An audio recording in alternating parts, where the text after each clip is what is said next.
Hello everybody, welcome to our YouTube channel. So basically in this video we are gonna discuss the topic language through literature जिसका code है BEGLA 137। सो इसके हम जो है most important question करने वाले हैं जो कि एग्जाम्स के पेपर हम डिस्कस करने वाले हैं। Before going to the start today's video I just only want to tell you that कि हम जो है ना इस PDF में पूरे 3 पेपर सॉल्व कर रहे हैं जो एग्ज़ाम में आए हुए हैं। सो पेपर 1 दिसंबर 2024 का ऑलरेडी हमने पार्ट 1 में डिस्कस कर लिया है। फिर पेपर टू जो है जून 2025 का जो कि एग्ज़ाम में आया था वो भी हमने डिस्कस कर लिया पार्ट 2 में। आज जो है हम पेपर 3 का डिस्कशन करेंगे जो कि हमारा यहाँ पे BEGLA 137 का लास्ट वीडियो रहेगा इस टर्म के एग्जामिनेशन के लिए। सो पेपर 3 दिसंबर 2025 टर्म एंड एग्जामिनेशन। सो आज हम ये पेपर डिस्कशन करने वाले हैं, राइट। एक और चीज़ बताने जा रहा हूँ, अगर आपका एग्ज़ाम जून 2026 और दिसंबर 2026 में है सो ये वीडियो आपके लिए बहुत ही ज़्यादा इंपॉर्टेंट होने वाला है इसमें, क्योंकि बेसिकली हम जो ओरिजिनल पेपर जो है जो एग्ज़ाम में आए हुए पेपर है वो हम डिस्कस करेंगे, राइट। तो चलिए शुरू करते हैं। सो सबसे पहला क्वेश्चन है, read the passage given below and answer the question that follow. हमें जो है नीचे के पैसेज को रीड करना है और आंसर को सॉल्व करना है, राइट। सो सबसे पहले कभी भी जो है ना जब भी आपके पास पैसेज वाला क्वेश्चन आए तो सबसे पहले आप क्वेश्चन रीड कर लिया करो, ताकि वो जो भी कीवर्ड यूज़ हो रहा है वो आपके माइंड में आ जाए। और जब भी आप दोबारा रीड करने जाओ, राइट, सो आपके पास वो कीवर्ड आने लगे तभी आप आंसर को हाईलाइट कर लिया करो, right.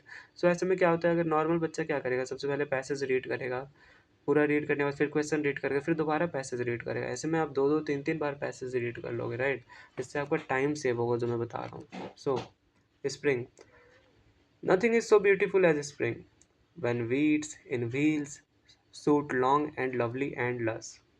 Thrushes axe look little low heavens, and thrust through the echoing timber does so rinse and ring. The ear it strikes like lightning so to hear him sing. The glassy pear tree leaves and blossoms they brush.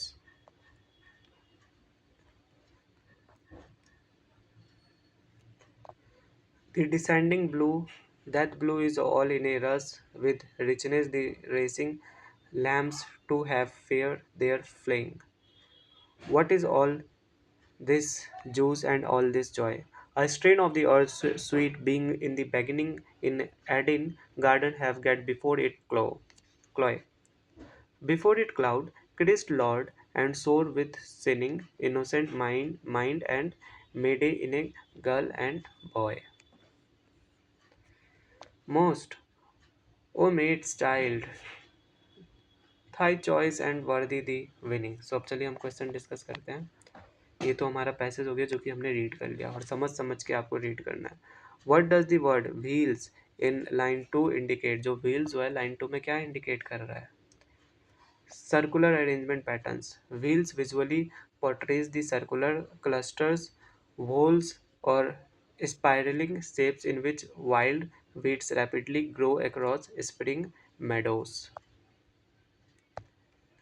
Now, which two words indicate the beauty of the weeds? कौन से दो word beauty of the weeds को indicate कर रहे हैं? So, beauty identify the two descriptive words are lovely and lush. Which words do tell us that the thrush's song is sharp and clear? कौन सा word ये बता रहे हैं कि thrush's song is sharp and clear? So C है sharp and clear indicator. The explicit lines are rinse and ring the ear alongside the vivid phrase strikes like lightnings. Now D part है, in what sense are pear tree leaves glassy? कौन से sense में peer tree leaves glassy दिखा रहा है? सो डी का है reflective quality, they are glassy because their surface leaves look smooth, glassy and highly polished, mirroring crisp sunlight like panes of clear glass. Now fifth, Which word indicates that the sky appears to be coming down? Sky descending marker. The structural word utilized is descending.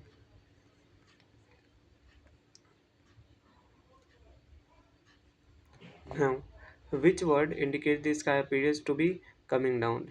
And what period of man's life does may day refer?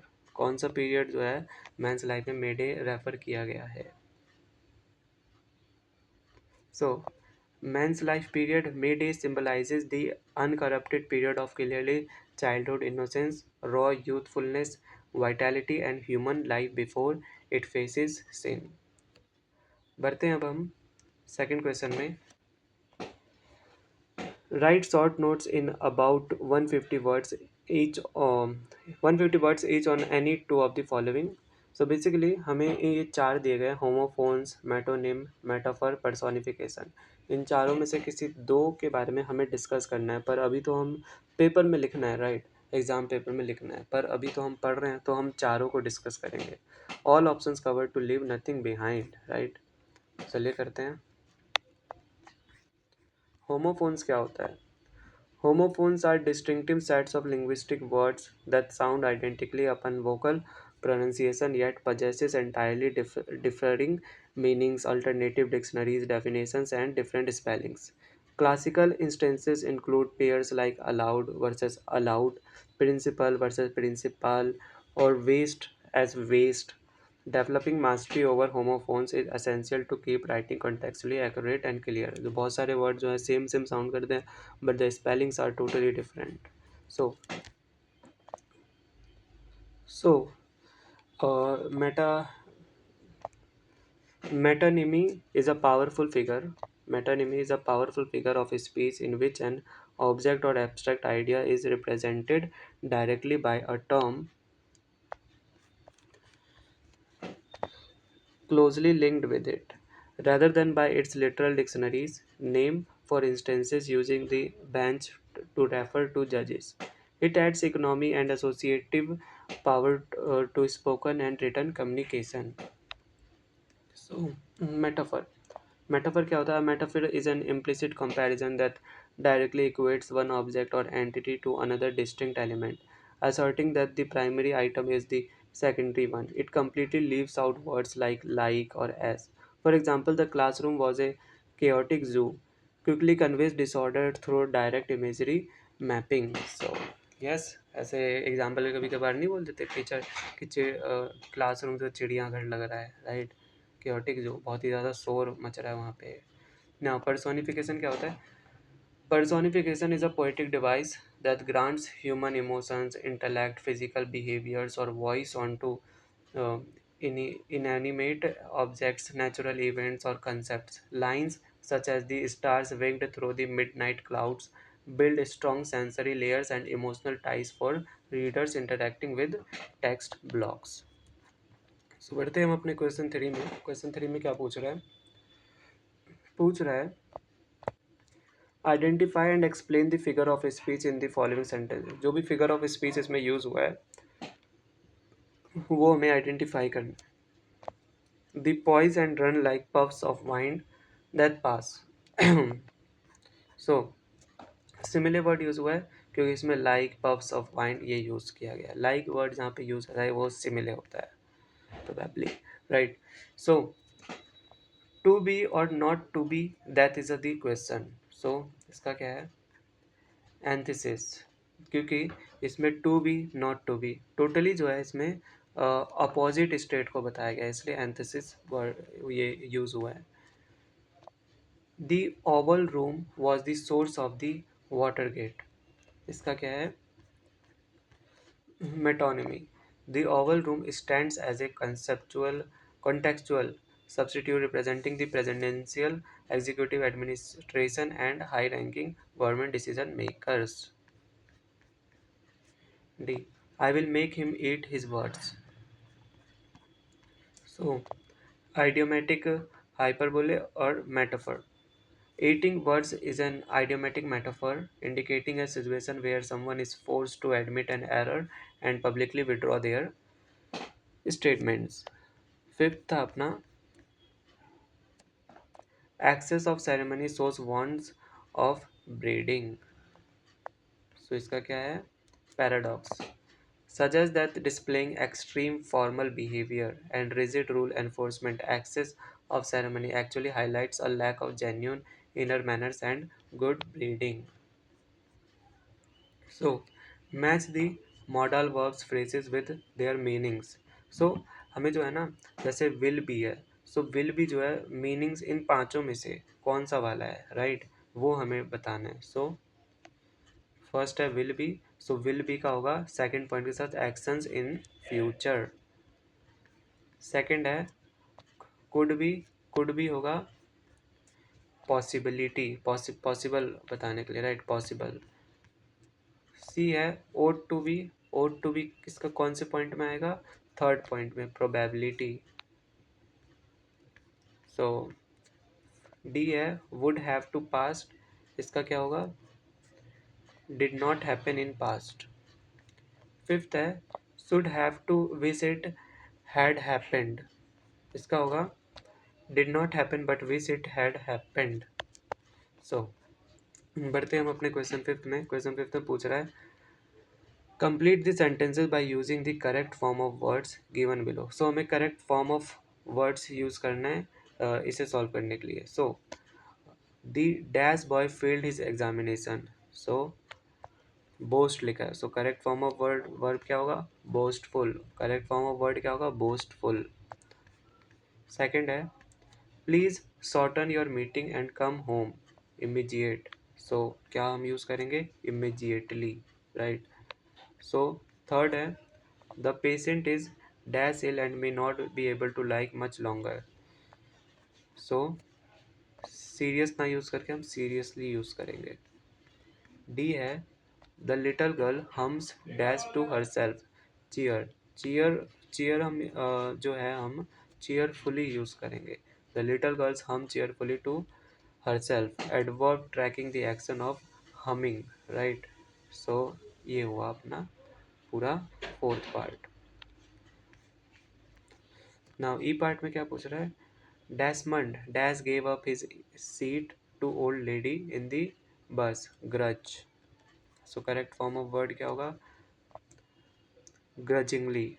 Desmond grudgingly gave up his seat to old lady in the bus, adverb specifying the manner of giving up the seat. So इसके साथ अपना fifth question होता है खत्म. अब बढ़ते हैं हम अपने सिक्स्थ क्वेश्चन में. Fill in the blanks with the most appropriate idioms given in the box. So जो भी ये हमें दिया गया है, राइट, इसमें से जो मोस्ट अप्रोप्रिएट जहाँ जिस लाइन में हमें लगेगा वो हमें फिलअप करना है. So Rahul dash and did not enrol while there was a discount. So इसका आंसर है Rahul missed the boat and did not enrol while there was a discount. Second है they gave Sohan dash a and denied invitation to lunch. So they gave Sohan the could shoulder and denied invitation to lunch. Third है telling about stocks to friends is like dash as it might be cheap but risky also. So third है telling about stocks to friends is like playing devil's advocate as it might be cheap but risky also. Now fourth getting latest iPhone dash. So getting latest iPhone cost an arm and a leg. So losing a clerical job was dash for me as after that I got officer's job. So losing a clerical job was a blessing in disguise for me as after that I got officer's job. Now question 7 use correct articles. So use correct articles in the following sentence. Articles क्या होता है अपना? A N the.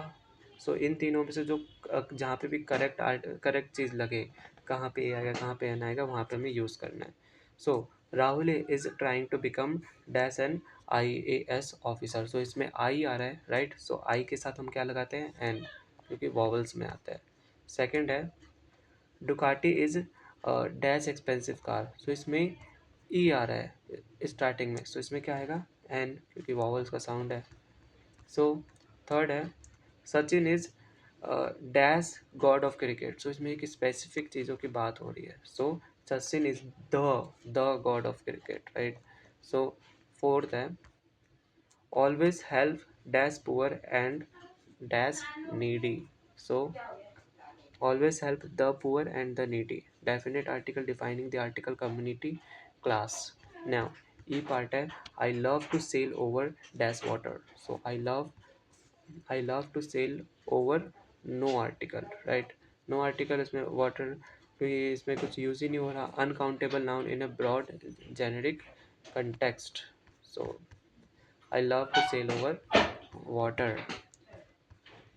सो बढ़ते अब अपने हम eighth question में। सो eighth question में पूछ रहा है fill in the blanks with the most appropriate linking words. So take an umbrella dash it rains, so in case it rains, right. So second है Rahim won the race, Rahim won the race dash is lack of training, so Rahim won the race despite in spite of his lack of training। so third है Tom is rich dash Sam is poor, so Tom is rich but Sam is poor while Sam is poor। Fourth, dash severe illness he left the examination, so due to या because of severe illness he left the examination। So the place is dash God and the place is dash God dash safe, so इसका answer है the place is both good and safe। So basically यहाँ पे good लिखा था, राइट। The place is both good and safe. So अपने को last question में बढ़ते हैं। Define the following giving suitable examples, so हमें इन सबको डिफाइन करना है with the suitable examples. So personification, metaphor, paradox, antithesis and irony. चलिए करते हैं। सो सबसे पहला personification, assigning human physical properties और मोटिवेशंस टू एब्स्ट्रैक्ट एंटिटीज और items, example the microchip design whispered secrets to the developer. तो ये अपना क्या आ जाता है, मेटाफर का पार्ट आ जाता है, सॉरी पर्सोनिफिकेशन का पार्ट आ जाता है।